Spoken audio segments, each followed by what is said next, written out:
Pernah nggak sih nanya ke AI terus jawabannya gitu-gitu aja? Mengecewakan kan? Nah, hari ini kita bakal belajar bahasa rahasianya AI. Bukan cuma soal ngasih perintah biasa, tapi gimana caranya merekayasa prompt supaya AI itu berubah. Dari yang tadinya cuma mesin penjawab, jadi partner kreatif kita. Yuk, kita mulai. Kita udah minta sesuatu yang brilian, jawabannya malah standar banget. Generik. Rasanya tuh kayak ngobrol sama orang yang nggak bener-bener nyimak. Sebenarnya ini bukan karena AI-nya bodoh loh. Cuma kita aja yang belum ngomong pakai bahasanya. Oke, sekarang kita coba pecahin bareng-bareng masalah komunikasi ini. Nah, ini nih dia nih, kuncinya. AI itu nggak benar-benar ngerti apa yang kita minta. Dia tuh sebenarnya cuma mesin pencocok pola yang canggih banget. Dia nggak tahu kucing itu apa, tapi dia udah lihat kata kucing muncul bareng kata kumis jutaan kali di internet. Jadi ya, dia cuma nebak kata berikutnya yang paling mungkin muncul. Begitu kita paham konsep ini, cara kita ngobrol sama dia bakal berubah total, percaya deh. Jadi intinya, masalahnya bukan di AI-nya, tapi di cara kita nanya. Biar kita bisa jadi penanya yang lebih jago, kita harus tahu dulu kelemahan AI itu di mana aja. Yuk kita bedah satu-satu batasan utamanya. Keterbatasan ini tuh efeknya nyata banget loh. Misalnya halusinasi. Ini bukan berarti AI-nya ngelindur ya, tapi dia bisa aja ngarang fakta, kayak nyebutin sumber penelitian yang ternyata nggak ada. Terus, ingatan sempit. Ini bikin dia gampang lupa instruksi yang kita kasih di awal obrolan. Dan terakhir, penalaran dangkal. Dia jago banget kalau disuruh ngerangkum, tapi coba deh suruh bikin strategi bisnis yang rumit. Nah, di situ dia mulai kewalahan. Paham soal ini tuh langkah pertama banget buat ngakalin dia. Oke, masalahnya udah kita tahu. Sekarang, solusinya gimana? Jawabannya ada di anatomi sebuah prompt yang efektif. Anggap aja ini bukan sekedar perintah, tapi resep rahasia. Ada bahan-bahan utamanya yang kalau kita campur dengan benar, hasilnya bisa jadi sempurna. Langkah pertama, kasih AI sebuah peran. Jadi jangan cuma bilang, jelasin fotosintesis. Coba deh bilang, berperanlah sebagai ahli biologi yang lagi ngejelasin fotosintesis ke anak SMP. Ini tuh kayak kita ngasih skrip ke aktor. Pengetahuan AI yang luas banget itu langsung disaring, gayanya disesuaikan, dan fokusnya jadi pas sama yang kita butuhin. Lanjut, yang kedua, kasih konteks. Kenapa sih kita butuh jawaban ini? Buat siapa? Misalnya, bikin slogan kampanye lingkungan buat di media sosial yang targetnya anak muda. Nah, konteks ini ibaratnya kita ngasih peta ke AI. Dia jadi tahu tujuan akhirnya, jadi nggak cuma ngasih jawaban yang benar secara teknis, tapi tepat sesuai kebutuhan kita. Dan yang terakhir, yang sering banget kelupaan, tentuin formatnya. Jangan biarin AI yang mutusin sendiri jawabannya mau kayak gimana. Kita yang minta, mau dalam bentuk poin-poin, tabel, atau paragraf cerita. Ini kelihatannya sepele, tapi ini langkah sederhana yang bisa hemat banyak banget waktu ngedit, hasilnya jadi langsung siap pakai. Coba lihat ya bedanya. Kalau kita cuma bilang, tulis cerita yang menarik, itu ya kayak cuma berharap doang, hasilnya untung-untungan.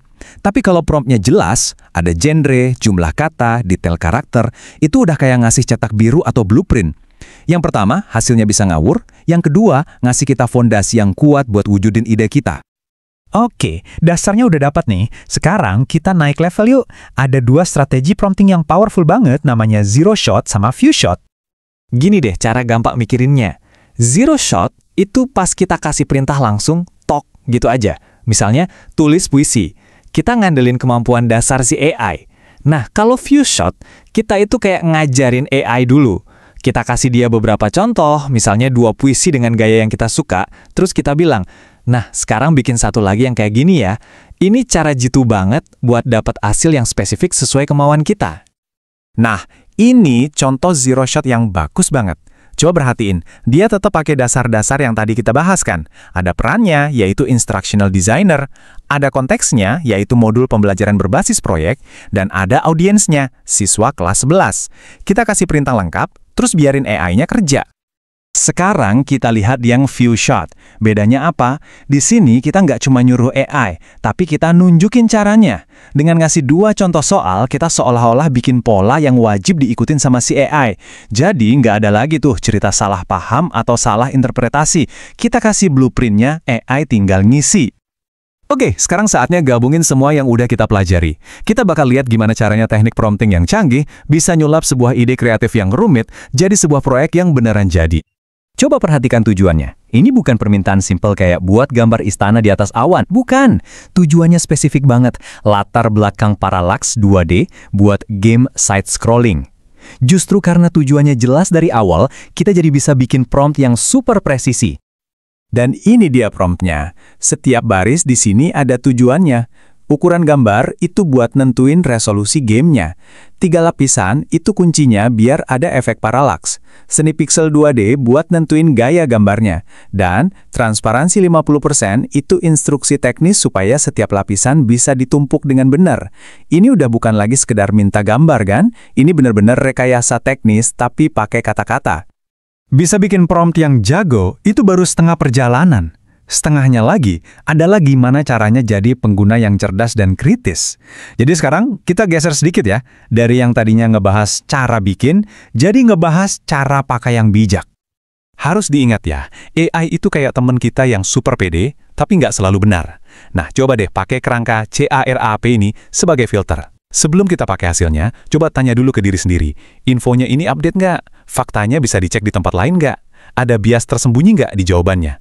Nah, dengan begini, kita berubah dari sekedar pengguna pasif jadi kurator yang aktif. Intinya sih keseimbangan. Jangan sampai AI jadi jalan pintas yang bikin kita malas mikir. Coba deh pakai aturan 20-40-40 ini. Maksudnya, 20% pakai AI buat cari ide awal, 40% kolaborasi sama teman, dan 40% sisanya kita kerjain sendiri. Anggap aja AI itu alat bantu buat ngelewatin tembok pas kita lagi mentok, bukan mobil yang nganterin kita dari awal sampai akhir. Jadi sebenarnya AI itu apa sih? Cuma alat atau partner kerja? Atau jangan-jangan dia itu cermin? Mungkin jawabannya adalah ketiganya. Dia itu alat yang kita pakai, partner yang kita ajak ngobrol. Tapi pada akhirnya, dia adalah cermin yang memantulkan seberapa bagus kualitas pertanyaan kita. Semakin baik kita bertanya, ya semakin bagus juga pantulan jawabannya. Pertanyaan terakhir dari saya, sekarang apa yang mau Anda tanyakan?